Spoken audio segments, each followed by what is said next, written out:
Hello all, ఈరోజు the Hindu explainer చూడండమ్మా. The extradition saga of Julian Assange. ఓకేనా, Julian Assange extradition సాగా అనమాట. అసలు ఎక్స్ట్రాడిషన్ అంటే ఏంటి, జూలియన్ అసాంజ్ ఎవరు, ఇవన్నీ కూడా నీట్గా డీటెయిల్డ్గా చూద్దాం. ఓకేనా, and first of all we want to thank our YouTube subscribers. మనకి సురేష్ సార్ ఎల్టీఎక్స్ క్లాసెస్ని సబ్స్క్రైబర్ బేస్ అనేది 50,000 అనేది దాటింది. 50,000 అనేది దాటింది. This is a feel good moment అనమాట మనందరికీ కూడాను. So under the guidance of visionary leader మన డైరెక్టర్ సార్ కింద ఎల్టీఎక్స్ క్లాసెస్ అనేది చాలా స్పీడ్గా మూవ్మెంట్ అనేది జరుగుతుంది. అండ్ స్ట్రాంగ్ ఫౌండేషన్స్ కూడా మనం వేసుకోవడం అనేది జరిగింది because of our subscribers only. So అందుకనే వాళ్ళకి థ్యాంక్స్ గివింగ్గా ఈ పోస్టర్ అనేది పెట్టడం జరిగింది. అండ్ ఈ సెలబ్రేషన్స్ని కూడా స్టూడెంట్స్తో సెలబ్రేషన్స్ చేసుకుందామని డైరెక్టర్ సార్ అనుకోవడం అనేది కూడా జరిగింది అనమాట. So all welcome to LTX classes. మన ఈరోజు the Hindu explainer text and కాంటెక్స్ట్లో చూడండి ఆర్టికల్ ఏంటి, the extradition saga of Julian Assange. ఓకేనా, ఆర్టికల్ డీల్ చేస్తుంది దిస్ ఈజ్ శ్రీనివాస్. మనం ఎప్పుడు ఏ అప్రోచ్ ఫాలో అవుతామమ్మా, ఫస్ట్ క్వశ్చన్ అనేది ఇస్తాం, లాస్ట్లో దాని అప్రోచ్ అనేది నీట్గా డీటెయిల్డ్గా డిస్కషన్ అనేది చేస్తాం. క్వశ్చన్ ఏంటి చూడమ్మా, గవర్నమెంట్ సెన్సిటివ్ ఇన్ఫర్మేషన్ అనేది లీక్ చేస్తే అది ఒక క్రైమ్ అని చెప్పడం జరుగుతుంది. సో క్రిటికల్లీ కామెంట్ అని నేను ఇవ్వడం జరిగింది. ఇది ఒక 150 వర్డ్ ఆన్సర్ అనేది రాస్తే సరిపోతుంది. 10 మార్క్స్ గురించి మాత్రమే డిజైన్ చేయడం అనేది జరిగింది అనమాట. సరే, ఇది ఎక్స్ట్రాడిషన్ అంటే ఏంటి, సెన్సిటివ్ ఇన్ఫర్మేషన్ లీకింగ్ ఏంటి, అసలు ఈ టోటల్ కేసు ఏంటో కూడా మనం టోటల్గా చూద్దాం. ఒక్కసారి చూడండి అమ్మా. మనం ఆల్రెడీ చెప్పాం 50K సెలబ్రేషన్స్ అనేవి మనం చేస్తున్నాం. 50,000 సబ్స్క్రైబర్స్ అనేది మనకు ప్లస్ అవ్వడంతో మనం ఈ సెలబ్రేషన్స్ అనేది స్టూడెంట్స్తోనే షేర్ చేసుకుంటున్నాం. ఏంటి అంటే మన ప్రతి కోర్స్ ప్యాకేజ్ మీద కూడా మనం 10,000 రూపీస్ మీద డిస్కౌంట్ అనేది ఇవ్వడం జరిగింది. అండ్ 10% కూడా ఇవ్వడం అనేది జరిగింది అనమాట. 10% అండ్ 10,000 లాగా ఇవ్వడం జరిగింది. మనము ఇక్కడ చూడండి ఏ కోర్సెస్ ఆఫర్ చేస్తున్నాం, UPSC online, UPSC offline, ABPSC group 1, TSPSC group 1 ఇవ్వడం జరుగుతుంది. అండ్ ఎన్సీఆర్టీ ఫౌండేషన్స్ ఆప్షనల్స్ కూడా ప్రొవైడ్ చేయడం జరుగుతుంది. యూపీఎస్సీ ఆఫ్లైన్ మనం హైదరాబాద్, విశాఖపట్నం అండ్ శ్రీకాకుళం బ్రాంచెస్లో 3 డిస్ట్రిక్ట్స్లో మన బ్రాంచెస్ అనేవి ఎస్టాబ్లిష్ చేయడం అనేది జరిగింది అనమాట. మన యూట్యూబ్ సబ్స్క్రైబర్స్ అందరికీ కూడా నేను ఓపెన్ ఇన్విటేషన్ అనేది ఇస్తున్నాను. మీరు 3 డేస్ ఫ్రీ డెమోస్ అనేది మన క్లాస్కి మీరు అటెండ్ అవ్వచ్చు. క్లాసెస్ మీరు అటెండ్ అయిన తర్వాత మన క్లాసెస్ని ఎక్స్పీరియన్స్ చేసిన తర్వాత మీరు ఒక డెసిషన్ అనేది తీసుకోవచ్చు అనమాట. ఓకేనా, సో అందుకనే ఫస్ట్ మీరు మన క్లాసెస్ని అయితే ఎక్స్పీరియన్స్ చేయండి అమ్మా. ఓకేనా, ఎస్. అండ్ నెక్స్ట్ మన కోర్స్ ప్యాకేజెస్ కూడా చూస్తే మనకి చాలా డిస్కౌంట్స్ అనేవి ఇవ్వడం జరిగింది. యూపీఎస్సీ ఆఫ్లైన్ 70,000 రూపీస్ ఉండేది కాస్త ఇప్పుడు 60,000 రూపీస్కే పెట్టడం జరిగింది. అండ్ యూపీఎస్సీ ఆన్లైన్ 60,000 కాస్త 50,000 రూపీస్కే పెట్టడం జరిగింది. అండ్ ఏపీఎస్సి టీఎస్పిఎస్సి గ్రూప్ 1 45,000 కాస్త 35,000 రూపీస్కే పెట్టడం జరిగింది. మనకి గ్రూప్స్ నోటిఫికేషన్ అనేది వస్తుంది అనే గ్యారంటీ ఉందమ్మా. గవర్నమెంట్ అనేది ఆల్రెడీ మినిస్టర్ ఆఫ్ ఫినాన్స్ వాళ్ళు ఓకే చేశారు అంటే దగ్గరలోనే వస్తుంది. ఒకసారి నోటిఫికేషన్ వచ్చిన తర్వాత స్టార్ట్ చేద్దాము అనుకుంటే అస్సలు టైం సరిపోదు. అప్పుడు హార్డ్లీ 3 to 4 months మాత్రమే మిగులుతుంది. మనం రివిజన్ చేయడానికి మాత్రమే సరిపోతుంది అనమాట. సో ఎర్లీగా డెసిషన్ తీసుకుంటేనే మనం బెనిఫిట్ అనేది పొందగలం. అండ్ నెక్స్ట్ చూడండి ఇక్కడ ఈ అమౌంట్ తగ్గించిన ఆఫర్ కేవలం 30th ఏప్రిల్ వరకు మాత్రమేనమ్మా. ఇక్కడ చూడండి కేవలం 30th ఏప్రిల్ వరకు మాత్రమే. 30th ఏప్రిల్ దాటిన తర్వాత మనము ఎటువంటి కోర్స్ ప్యాకేజ్ మీద కూడా డిస్కౌంట్ అనేది మనం ఇవ్వలేము. 30th ఏప్రిల్ వరకు మాత్రమే. ఆల్రెడీ ఫీజెస్ అనేవి రివైజ్ అయ్యి ఉండాల్సింది. బట్ ఏంటి అంటే 50,000 సెలబ్రేషన్స్ అనేవి స్టూడెంట్స్తో చేస్తాము అని చెప్పేసి సార్ అనుకోవడంతో ఈ ప్యాకేజ్ అనేది ఇంకా ఎక్స్టెన్షన్ చేయడం అనేది జరిగింది అనమాట. అండ్ మనము ఇక్కడ ఒకసారి చూడండి ఎన్సీఆర్టీ ఫౌండేషన్ కోర్స్ అనేది ఎంత ఇంపార్టెంటో మీకు తెలుసు. ఇటువంటి ఎన్సీఆర్టీ ఫౌండేషన్ కోర్స్ కేవలం మనం 13,500 రూపీస్కి ఇవ్వడం జరిగింది. అండ్ ఆప్షనల్స్ అనేవి కూడా మనము 25,000 కాదు 10% డిస్కౌంట్తో 22,500కి ఇవ్వడం జరుగుతుంది. మనము వేరియస్ ఆప్షనల్స్ అనేవి ప్రొవైడ్ చేస్తున్నామమ్మా. నా సబ్జెక్ట్ నేను చెప్తున్నాను చూడండి, నేను ఆంథ్రపాలజీ డీల్ చేస్తున్నాను. అండ్ ఆంథ్రపాలజీ మీకు కేవలం 4 monthsలోనే సిలబస్ మొత్తం కంప్లీట్ అవుతుంది. కేవలం 4 monthsలో సిలబస్ అవుతుంది విత్ నోట్స్తో సహా. సో ఆంథ్రోపాలజీ లిమిటెడ్ సిలబస్ కాబట్టి మనం డైలీ బేసిస్ మీద క్లాసెస్ తీసుకుంటాం కాబట్టి నేను ఎంత పర్ఫెక్ట్గా పిక్చరైజేషన్గా ప్రతిదీ చెప్తున్నానో మీకు తెలుసు. ఆంథ్రోపాలజీ క్లాస్ కూడా మీకు డైలీ పర్ఫెక్ట్గా క్లాసెస్ అనేది అవుతుంది అనమాట. అండ్ మనకి ప్రతి కోర్స్ ప్యాకేజ్ కూడా లైఫ్ టైం వ్యాలిడిటీ అనేది వస్తుంది. ఇప్పుడు ఇక్కడ చూడండి, యూపీఎస్సీ ఆఫ్లైన్లో మనం ప్రతి GS topic and SA topics అన్నీ కూడా కవర్ చేయడం జరుగుతుంది. అండ్ యూపీఎస్సీ ఆన్లైన్ చూస్తే మీకు లైవ్ ప్లస్ రికార్డెడ్ అనేది ప్రొవైడ్ చేయడం జరుగుతుంది. సో ఇక్కడ ఖచ్చితంగా బెనిఫిట్ అనేది స్టూడెంట్స్కి ఉంటుంది. ఎప్పుడు క్లాస్ అయినా కూడా లైవ్ మిస్ అయినా కూడా వెంటనే వాళ్ళు రికార్డెడ్ క్లాసెస్ అనేది యాక్సెప్టెన్స్ చేయొచ్చు. రికార్డెడ్ క్లాసెస్ వెంటనే యాక్సెసిబిలిటీలో చూసుకోవచ్చు అనమాట. So they miss no classes అనమాట, ఎటువంటిది ఏమైనా కూడాను. సో ఇక్కడ మీరు అబ్జర్వ్ చేస్తే ఒక డబల్ ధమాకా ఆఫర్ ప్యాకేజ్ కూడా మీకు ఇవ్వడం జరుగుతుంది. అది కూడా ఈ 30th ఏప్రిల్ వరకు మాత్రమే. యూపీఎస్సీ ఆఫ్లైన్ ఎవరైతే తీసుకుంటారో వాళ్ళకి UPSC online, APPSC group 1 and TSPSC group 1 అనేది కంప్లీట్గా కాంప్లిమెంట్ వస్తుంది. అండ్ మన ఇన్స్టిట్యూట్లో ఉన్న ప్రతి కోర్స్ ప్యాకేజ్ కూడా వాళ్ళకి ఓపెన్ అవుతుంది అనమాట. అంటే 60,000 రూపీస్ వర్త్ పెట్టి మీరు ప్రోడక్ట్ కొంటే 50,000 వర్త్ ప్రోడక్ట్ అనేది మీకు కంప్లీట్గా కాంప్లిమెంట్ కింద వస్తుందమ్మా. సో ఇది ఒక బ్యూటిఫుల్ ఆపర్చునిటీ. మీరు ఎటువంటి తీసుకోవాలనుకున్నా కూడా ఇక్కడ చూడండి, ఈ నెంబర్ ప్రత్యూష మేడంకి కాల్ చేసి మీరు సబ్స్క్రైబ్ అనేది వెంటనే చేసుకోగలరు. ఓకేనా. సో ఇప్పుడు మనం మన ఆర్టికల్లోకి వెళ్తున్నాం. చూడండమ్మా, the extradition saga of Julian Assange. ఓకేనా. ఎస్, ఫస్ట్ మనం బేసిక్ టర్మినాలజీస్ అనేవి జనరల్గా తెలుసుకుందాం. ఇంటర్నేషనల్ లాలో ఒక్కసారి చూడండి. మనము జనరల్గా ఇంటర్నేషనల్ లాలో ఏం చూస్తాము అంటే the words of extradition. International లాలో word of extradition. Okay, extradition అంటే ఏంటి అంటే, ఇప్పుడు ఒక పర్సన్ ఉన్నాడు, ఏ అనే వ్యక్తి ఉన్నాడు. ఈ ఏ అనే వ్యక్తి ఈ ఏ అనే వ్యక్తి ఎక్స్ కంట్రీకి సంబంధించిన వాడు. బట్ ఇతను వై అనే కంట్రీకి వెళ్ళాడు. వై అనే కంట్రీకి వెళ్ళిన తర్వాత ఇక్కడ క్రైమ్ అనేది చేయడం జరిగింది. అండ్ ఈ క్రైమ్ నుంచి అతన్ని మనం జనరల్గా ఏం చేస్తాం, ఇక్కడ అరెస్ట్ చేస్తాము. అరెస్ట్ చేసి ఏంటి, ఈ ఏ కంట్రీ వాళ్ళు, ఇక్కడ ఈ ఎక్స్ కంట్రీ వాళ్ళు ఏ మావాడు, సో ఖచ్చితంగా పంపించండి అని రిక్వెస్ట్ చేస్తారు. అతన్ని పంపిస్తాము. ఇది ఒకటి. అండ్ నెక్స్ట్ మరొకటి ఏంటి అంటే, ఇప్పుడు చూడండి, ఈ వ్యక్తి అనేవాడు అక్కడ వెళ్ళాడు. ఒక్కసారి క్లారిటీగా చూడండి అమ్మ. మళ్ళను వై కంట్రీలో క్రైమ్ అనేది చేశాడు. ఓకే, ఎక్స్కి వెళ్ళాలి. సో ఇతను ఏం చేస్తాడు, తెలివిగా జెడ్ అనే కంట్రీకి వెళ్ళాడు. అక్కడికి వెళ్ళి దాక్కోవడం జరిగింది. సో ఎక్స్ అనే కంట్రీ జెడ్కి రిక్వెస్ట్ పెడుతుంది అనమాట. వాడు వై కంట్రీ నుంచి తప్పించుకొని మీ కంట్రీకి వచ్చాడు. వాడు అక్కడ క్రైమ్ అనేది చేశాడు. వాడు మా కంట్రీకి సంబంధించిన వాడు కాబట్టి నువ్వు వాడిని పంపించేసే అని రిక్వెస్ట్ పెట్టడాన్ని ఎక్స్ట్రాడిషన్ అని అంటారు. ఇక్కడ జెడ్ కంట్రీ అనేది పంపించేస్తే దాన్ని ఎక్స్ట్రాడిషన్ అని అంటారు. ఒకవేళ సార్ ఇది కన్ఫర్మ్గా పంపించాలా, కంట్రీకి ఎక్స్ట్రాడిషన్ ట్రీటీస్ ఉంటే మాత్రమే ఇటువంటివి జరుగుతాయి. ఇక్కడ చూడండి, ఒకవేళ జెడ్కి ఇష్టం లేదు, ఏ అనేవాడు జెడ్ కంట్రీలో ఉంటున్నాడు అంటే వాడు అసైలంని రిక్వెస్ట్ చేస్తున్నట్టు. అసైలం. ఓకేనా. ఎస్, నేను అక్కడికి వెళ్తే వాళ్ళు నన్ను ఉండనివ్వరు, సో నన్ను మీ కంట్రీలోనే ఉంచండి అని రిక్వెస్ట్ చేస్తాడు. దాన్ని అసైలం సీకింగ్ అని అంటారనమాట. సో అర్థమైంది కదమ్మా, అసైలం అంటే ఏంటి, ఎక్స్ట్రాడిషన్ అంటే ఏంటి. మిస్టేక్ చేసిన వాడిని డొమెస్టిక్ కంట్రీకి పంపించి ఆ డొమెస్టిక్ కంట్రీలో ఉన్న రూల్స్ ప్రకారం వాడిని అరెస్ట్ చేసి వాడికి తగిన పనిష్మెంట్ అనేది ఇవ్వడం. ఓకేనా, ఇది ఎక్స్ట్రాడిషన్ అనమాట. సో ఇప్పుడు ఒకసారి ఇక్కడ ఏం జరిగిందో చూడండమ్మా.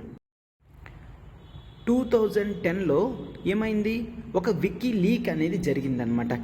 దాని మీద ఒక 39 minute వీడియో అనేది రిలీజ్ అయింది. ఈ వీడియోలో మనం చూస్తే USA 2 Apache helicopters AH-64 Apache helicopters. ఓకేనా, ఈ అపాచీ హెలికాప్టర్స్ ఉపయోగించి ఏం చేస్తున్నారంట, ఇన్ఫర్మేషన్ అంతా కూడా ఎక్కడ జరిగింది, ఇది 2007లో ఎక్కడ, ఇరాక్ మీద యుద్ధం చేస్తున్నప్పుడు ఇరాక్ ఇన్సర్జెన్సీ టైంలో 2 AH-64 అపాచీ హెలికాప్టర్స్ అనేది ఏం చేస్తుంది, నార్మల్ పీపుల్ని ఇండిస్క్రిమినేట్గా కిల్ చేస్తుంది. ఎవరిని, ఇండిస్క్రిమినేట్గా నార్మల్ పీపుల్ని కిల్ చేస్తుంది. అండ్ ఇద్దరు రాయిటర్స్ అంటారు కదమ్మా, రాయిటర్స్ న్యూస్ ఏజెన్సీస్, రాయిటర్స్లో 2 కరస్పాండెంట్స్ని కూడా కిల్ చేయడం అనేది జరిగింది. ఈ ఇన్ఫర్మేషన్ అంతా కూడా జాగ్రత్తగా 39 మినిట్ వీడియో క్యాప్చర్ అనేది చేయడం జరిగింది. ఆ క్యాప్చర్ అనేది మరియు ఇంకా ఒక 4 lakh documents related to Iraq war logs అనే పేరు మీద వికీలీక్స్ అనే ఫౌండేషన్ ఒక కంపెనీ లీక్ చేయడం అనేది జరిగింది. ఇన్ఫర్మేషన్ అనేది లీక్ చేయడం అనేది జరిగింది. ఏ కంట్రీకైనా కూడా ఇటువంటి డాక్యుమెంట్స్ అనేవి చాలా సెన్సిటివ్గా ఉంటాయన్నమాట. ఏంటి ఇదంతా కూడా డిఫెన్స్ డేటాబేస్లో ఉన్నది. డిఫెన్స్ డేటాబేస్ అయితే ఇన్ఫర్మేషన్ బయటికి ఎలాగొచ్చింది అంటే there is one person, her name is manning. Okay, బ్రాడ్లే manning. ఈమె ఏం చేసిందంటే ఈ డిఫెన్స్ డేటాబేస్లో ఆమె ఒక వర్కర్, డిపార్ట్మెంట్ ఆఫ్ డిఫెన్స్ డేటాబేస్లో ఆమె ఒక వర్కర్ అనమాట, ఇంటెలిజెన్స్ అనలిస్ట్ అనమాట.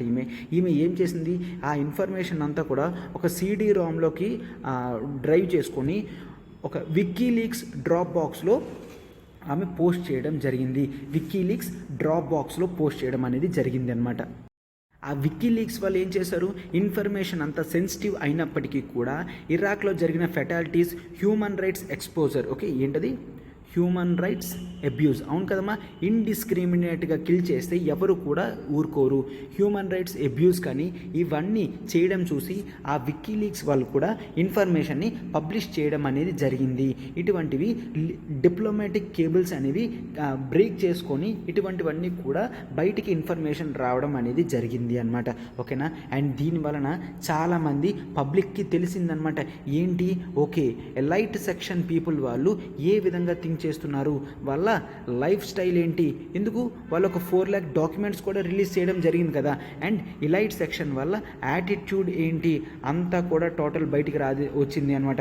కొంత క్రిప్టోగ్రఫిక్ ఇన్ఫర్మేషన్తో అనానిమస్ లీక్స్ అనేవి చేయడం జరిగింది ఈ సెన్సిటివ్ ఇన్ఫర్మేషన్ అంతాను. ఓకేనా, ఇది వచ్చిన తర్వాత extensive form of investigative journalism అనే కొత్త మోడల్ అనేది కూడా రావడం జరిగింది అనమాట. ఓకేనా, ఎస్, దీని ప్రకారంగా ఏంటి, అప్పట్లో మనకి ఇప్పుడు ప్రెసిడెన్షియల్ క్యాండిడేట్ హిల్లరీ క్లింటన్ ఉన్నారు కదమ్మా, ఆమె వాళ్ళ హెల్పర్ అనమాట, ఎవరు, జాన్ పొడస్టా ఈమెయిల్స్ కూడా 2016 ఎలక్షన్స్ అప్పుడు కూడా లీక్ అనేది చేయడం జరిగింది. బికాజ్ ఆఫ్ ఈ వికీలీక్ ఫౌండరే, మనం ఇంతవరకు కంపెనీ గురించి మాట్లాడుతున్నాం కదమ్మా, వికీలీక్స్ అని, ఆ కంపెనీ ఫౌండరే జూలియన్ అసాంజ్. సో అయితే ఏమైంది తర్వాత ఇన్ఫర్మేషన్ ఏమైందంటే బరాక్ ఒబామా గవర్నమెంట్ వచ్చిన తర్వాత ఈ ఇన్వెస్టిగేషన్ అనేది స్టార్ట్ చేసి ఈ మ్యానింగ్ లీక్స్, ఈమె పేరు బ్రాడ్లీ మ్యానింగ్ కదమ్మా, ఆమె ఇన్ఫర్మేషన్ని లీక్ చేసింది. ఆమె గవర్నమెంట్ యాక్ట్ అనేది వైలేట్ చేసింది. ఏంటని, ఎస్పియోనాజ్ యాక్ట్, US ఎస్పియోనేజ్ యాక్ట్ని ఆమె వైలేట్ చేసింది కాబట్టి ఆమెకి కోర్ట్ మార్షల్ పనిష్మెంట్ అనేది ఇవ్వడం జరిగింది అనమాట. అండ్ ఆ తర్వాత ఆమెకి చాలా రిగరస్ పనిష్మెంట్ అనేది ఇచ్చారు. బట్ ప్రెసిడెన్షియల్ పారడానింగ్ పవర్స్తో తర్వాత తగ్గించడం అనేది జరిగింది అనమాట. ఓకే సార్, అయితే ఈ వికీలీక్స్ వాళ్ళని అప్పుడు ఏం చేయలేదా? నో, అప్పుడు వికీలీక్స్ వాళ్ళని ఏమీ కూడా చేయలేదు. ఎందుకంటే మీరు US బిల్ ఆఫ్ రైట్స్ చూస్తే వాళ్ళ ఫస్ట్ కాన్స్టిట్యూషనల్ అమెండ్మెంట్ యాక్ట్లో మీరు చూసినట్టయితే వాళ్ళకి ఫ్రీడమ్ ఆఫ్ ప్రెస్ అనేది క్లియర్గా మెన్షన్ చేయడం జరిగింది. ఓకేనా, క్లియర్గా ఫ్రీడమ్ ఆఫ్ ప్రెస్ అని మెన్షన్ చేయడం జరిగింది. ఒకవేళ కేసు వేసినప్పటికీ కూడా వాళ్ళు ఫ్రీడమ్ ఆఫ్ ప్రెస్ కింద బయటకి ఫ్రీగా వచ్చేస్తారు అని ఇన్ఫర్మేషన్ ఏది కూడా పెట్టలేదు.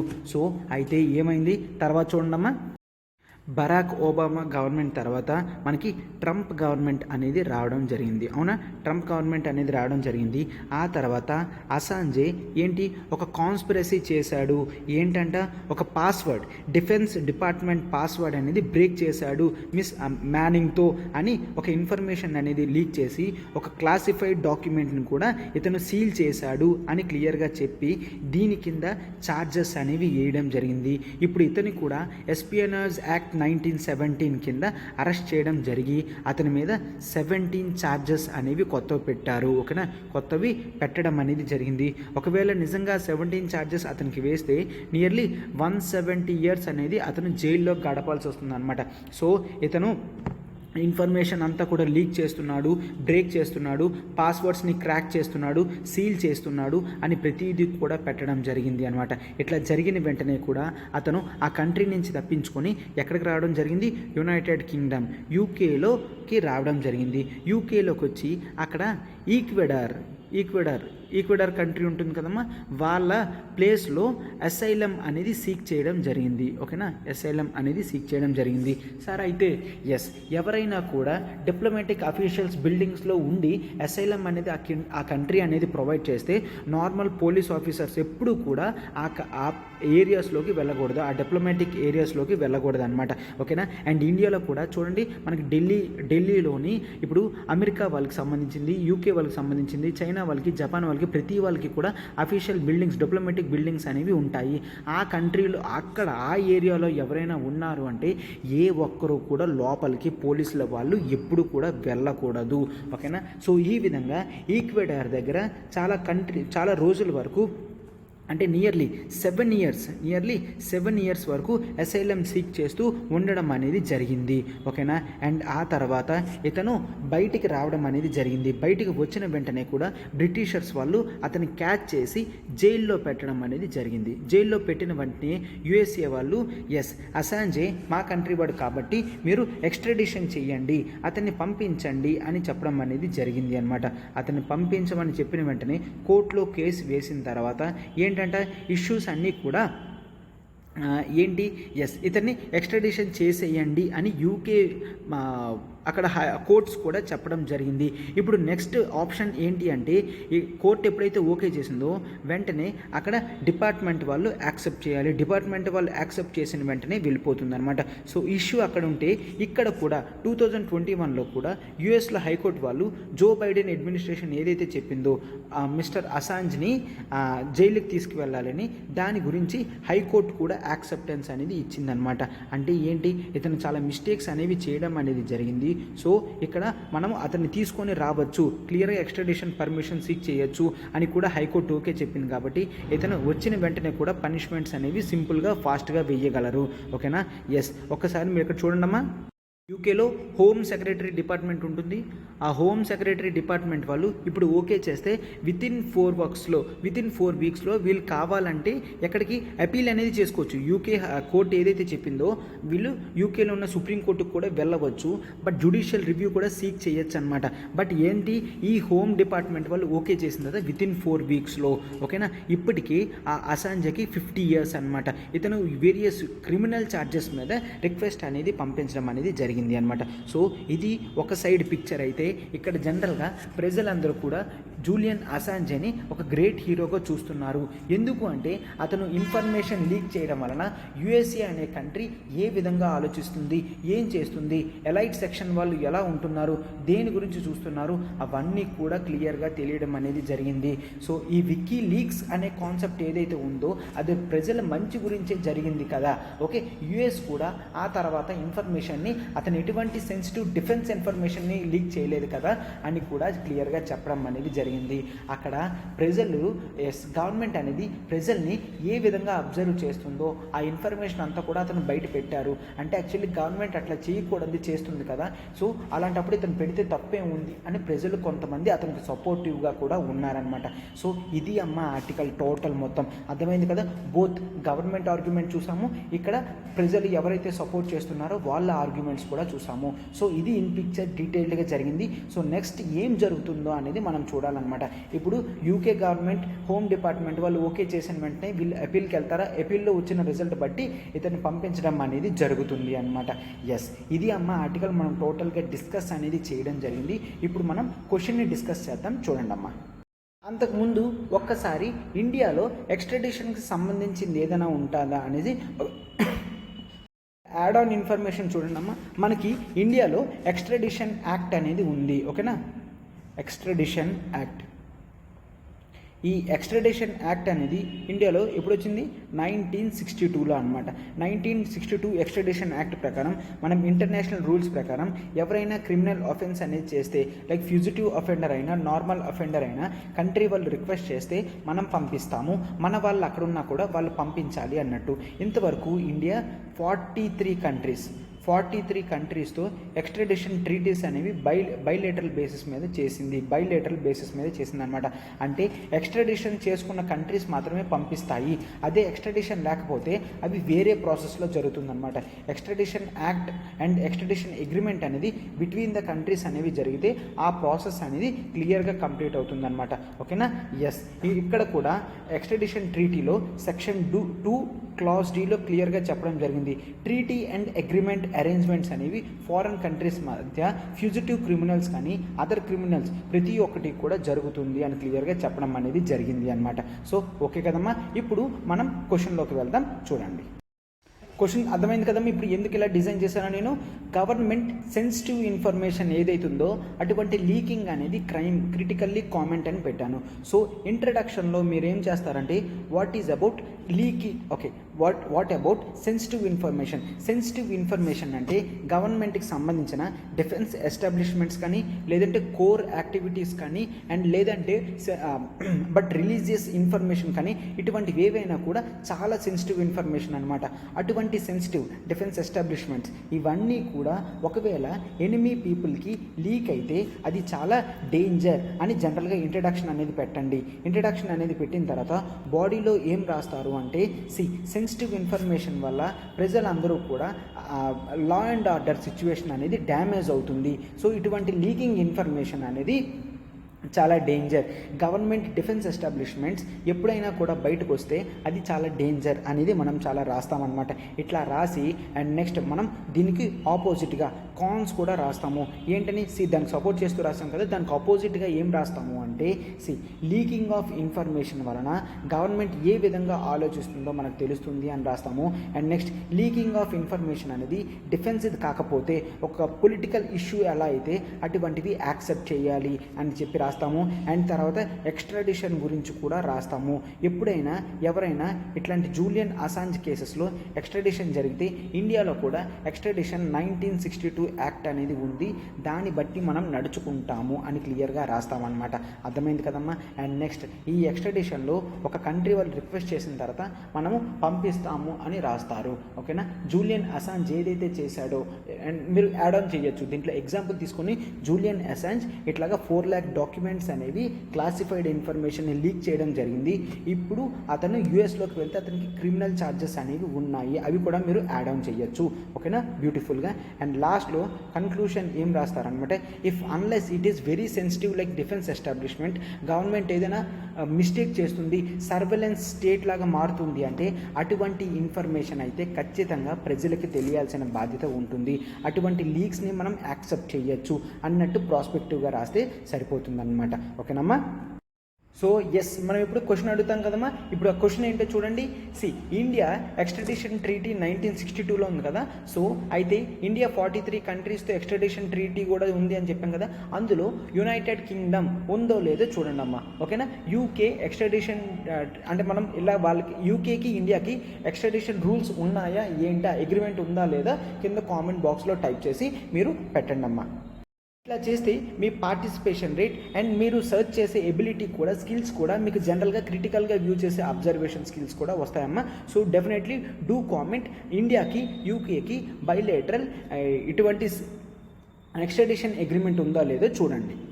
ఫైనల్ ఒకసారి చూడండి అమ్మా, మనము మన ఇన్స్టిట్యూట్లో ఎటువంటి ఆఫర్స్ కోర్సెస్ అనేవి ప్రొవైడ్ చేయడం జరుగుతుంది. Government jobs, PSC, UPSC infinity, APSC group 1, TSPSC and higher education course entrances like CAT, GRE, GMAT and next non పిఎస్సిస్ ఏంటి, RBI grade B assistant, SBI PO clerk, IBPS PO clerk, SSC, CGL, CHSL, RRB, NTPC ఇవన్నీ కూడా మనం provide చేయడం జరుగుతుంది. And మన ప్రతి course package కూడా లైఫ్ టైం వ్యాలిడిటీ అనేది ప్రొవైడ్ చేయడం జరుగుతుంది. ఓకేనా? ఈ నెంబర్ చూడమ్మా, ఈ నెంబర్ ప్రత్యూష మేడంది. సో మీరు ఏ డౌట్ ఉన్నా కూడా ఆ ఇన్ఫర్మేషన్ ఆ నెంబర్కి కాల్ చేస్తే సరిపోతుంది అనమాట. ఓకేనా?